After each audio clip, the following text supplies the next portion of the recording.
reason to cheer. Let's go. 'Cause Jesus, your love is for everyone. We're gonna shine your light today. So come on, clap your hands and everybody dance. The party is popping, nobody's stopping. We're gonna do it right and have a good time. All for you, Jesus, 'cause you're always with us. It's time to start the party. It's time to start the party. Oh yeah. All right. It's time to celebrate. It's time to get it started. The party's happening here. Yeah.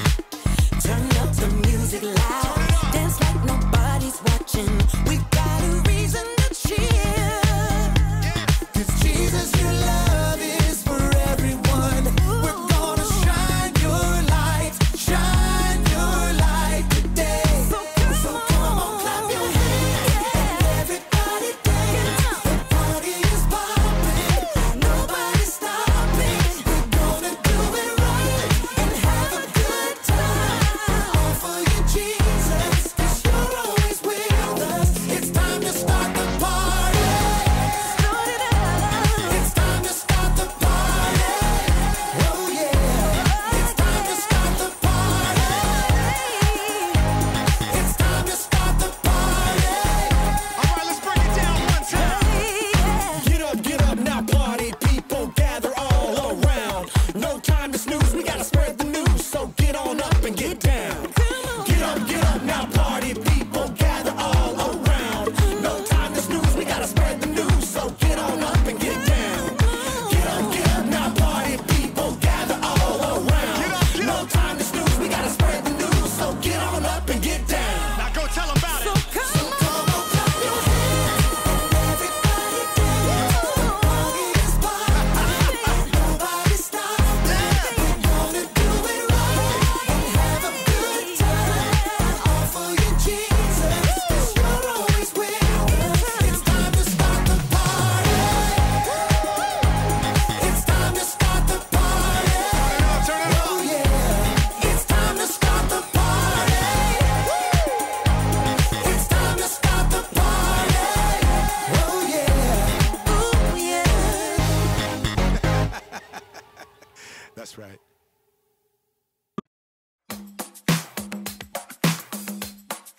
I've got joy down in my soul. I'm gonna let this feeling take control. Joy down in my soul to stay, and nothing's gonna take it away. Joy down in my soul. I'm gonna let this feeling take control. Whatever comes my way, I'll be okay. 'Cause I've got joy. Oh, I've got joy. Come sunshine or rain, when things don't go my way, still my joy can stay. 'Cause you give me blessings every day. I've got joy down in my soul. I'm gonna let this feeling take control. Joy down in my soul to stay, and nothing's gonna take it away. Joy down in my soul. I'm gonna let this feeling take control. Whatever comes my way, I'll be okay. 'Cause I've got joy. Oh, I've got joy. You fill my heart with hope. You're everywhere I go. So even if I'm feeling low, I still got this one thing, this I know. I've got joy down in my soul. I'm gonna let this feeling take control. Joy down in my soul to stay, and nothing's gonna take it away. Joy down in my soul. I'm gonna let this feeling take control. Whatever comes my way, I'll be okay. 'Cause I've got joy. Oh, I've got joy. Every new sunrise, gonna fix my eyes on the one who never failed. I'm gonna make some noise, 'cause you give me joy, and it's never ever going away.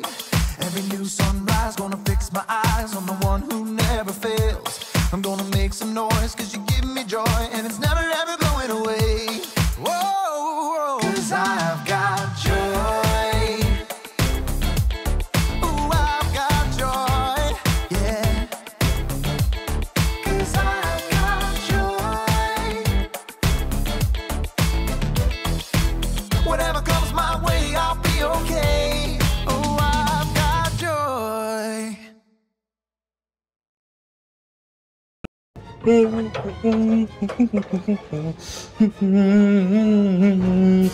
Oh, hey! Welcome to Story Lab. Hey, welcome to Story Lab.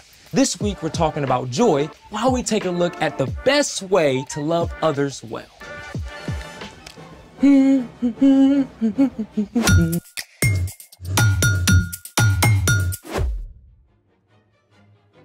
Hey, I'm Zeke.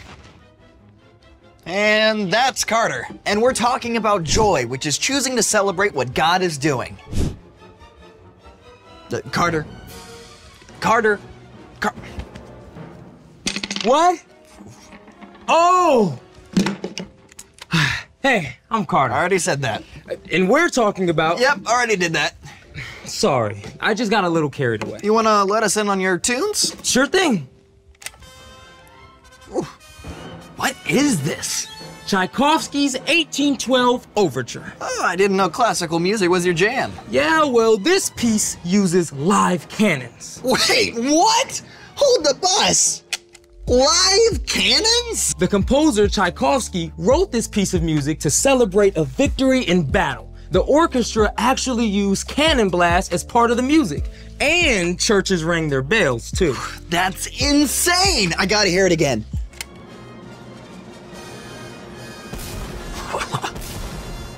Ah.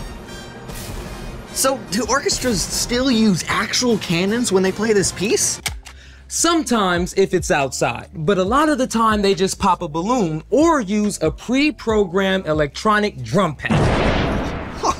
Yikes! I guess that's one way to celebrate. I've got a better way we can celebrate. I'm in. How do you feel about confetti? Positive! Well, that was positively underwhelming. You can't just toss confetti, you have to launch it. Ah, I see where this is going. Let's make it! You only need a few basic supplies to make a confetti launcher. AKA confetti cannon. We've got a plastic syringe, tubing, construction paper, tape, and lots of confetti. Step 1, cut a square piece of construction paper and cut a curve on one end. Then roll it into a funnel shape so the narrow end can just fit over the plastic tubing. Tape the funnel securely.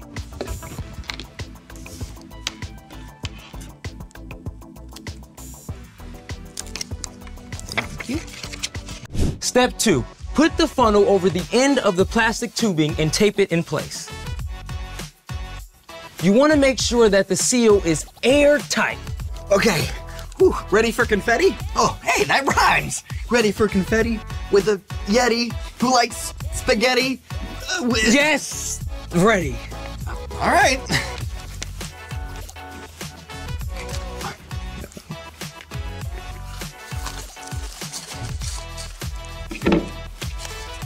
Okay. Confetti at the ready. Then cue the music. Here goes.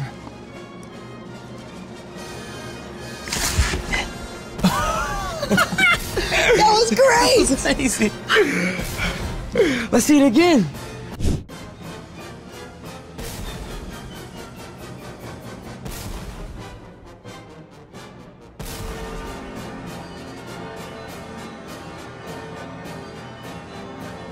When the plunger is pressed, it compresses air inside the syringe. The compressed air is forced out of the syringe and through the plastic tubing, releasing the confetti!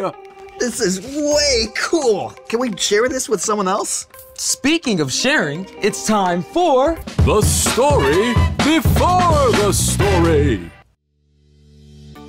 Today we're in the book of Romans, the 6th book of the New Testament. Romans is a letter written by the Apostle Paul to the believers in, you guessed it, Rome. Paul had never met these Jesus followers, but he prayed for them often and hoped to visit soon. In this letter, written while Paul was in Corinth, he encourages the believers. He clearly lays out God's grace in sending Jesus to set us free. Because of what Jesus has done for us, we can show God's love to others. Which is where our story starts. Take it away. Hey everyone, I'm Brian. The Apostle Paul traveled all over, sharing the good news about Jesus. Now, Paul covered a lot of ground, but still, he couldn't be everywhere all at once. So, when Paul started hearing about the believers in Rome, he sat down and wrote them an epic letter. I, Paul, am writing this letter. I serve Christ Jesus. I've been appointed to be an apostle. God set me apart to tell others his good news.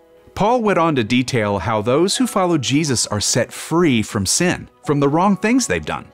And because of that, their lives can begin to look different. Don't live the way this world lives. Let your way of thinking be completely changed. And as we follow Jesus, God begins to change the way we think. And it starts to play out in how we treat the people around us. Love one another deeply. Honor others more than yourselves. Then Paul got down to the nitty-gritty, what loving others can really look like. Be joyful with those who are joyful. Be sad with those who are sad. Short and simple, right? But let's take a closer look.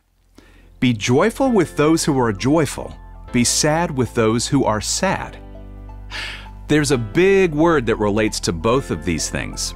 Empathy. Empathy means that you are aware of how someone else is feeling, and you can imagine what it might be like to be in their position. Another way to say this is putting yourself in someone else's shoes. Okay, that doesn't mean actually putting on someone else's shoes, but you can use your imagination to think about how you would feel if what happened to them happened to you. It can help you be a really good friend. When Paul told us to be joyful with those who are joyful and sad with those who are sad, he simply meant we can love others well by showing empathy. But that's not always easy. I mean, maybe your friend is really excited about their math grade, even though it doesn't seem like a big deal to you. You can think about how hard your friend worked to get that grade and share the excitement with them. You totally rocked that test.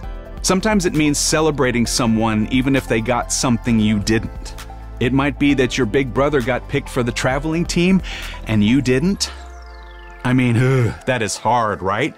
Of course you're disappointed, but instead of dragging your brother down, you can still congratulate your brother and choose to be happy for him, even while you're still sad for yourself. Way to go. You totally deserve this. Now let's look at the flip side. Be sad with those who are sad. Now, honestly, when a friend is sad or upset, it can feel uncomfortable. I mean, you just want them to be happy again. But sometimes the very best thing you can do is just be with them and let them know that you see how they feel. I'm really sorry this happened to you. I'd be sad too. In fact, sometimes people need somebody to be sad with them for a while so that they're able to be happy again later. Having empathy is not always easy, but it is a skill that you can learn. Start by paying attention to your friends' faces. If they're looking up or looking down, if they seem nervous or excited or bummed out. Reading and watching stories about people who are different from you is also a great way to practice putting yourself in somebody else's place. The more you learn to put yourself in someone else's shoes, the more you'll be able to show God's love to others, as Paul encouraged the Romans. Be joyful with those who are joyful. Be sad with those who are sad. The end. Whew. Paul left us with some pretty big shoes to fill. Shoes, huh? I see what you did there. I just love that we get to use our imaginations to put ourselves in someone else's place. Yeah, creativity, empathy, and joy, all in one. So, what's our part in the story? Our job is super simple. Practice empathy. Practice celebrating when someone you know is happy. And practice listening and being present when they're sad. If your friend makes it to the top of the rock climbing wall or decorates their first cake, cheer them on. Make a big deal of it. But if they just scraped their knee or found out they have to move away, you should be there with them just to be sad with them. Sometimes just being present with someone is the best thing you can do. That's absolutely right. Choosing to be with somebody in their sadness might even help them to be able to find joy, even if it's not right away. If empathy doesn't feel easy, ask God for help. Because empathy is God's idea. Exactly. And when we follow Jesus, we can learn to see and respond to others like Jesus. See you next time. So, here's the thing. You can help others find joy. And confetti is a great way to start. So, I supersized the cannon. You ready? I'm ready. Okay. 3, 2, 1. Look at it! It's everywhere! I feel the joy, one more bro. in. Whoa! There it goes! Oh. Look at it. Oh. Now maybe we should empathize with whoever has to clean this up. You mean like us? Oh. Right. Thanks for joining us in the Story Lab. See you next time. I got the floor. I'm gonna go to the bathroom right quick. I'll be right back. Okay. You leaving this for me to do? What'd you say?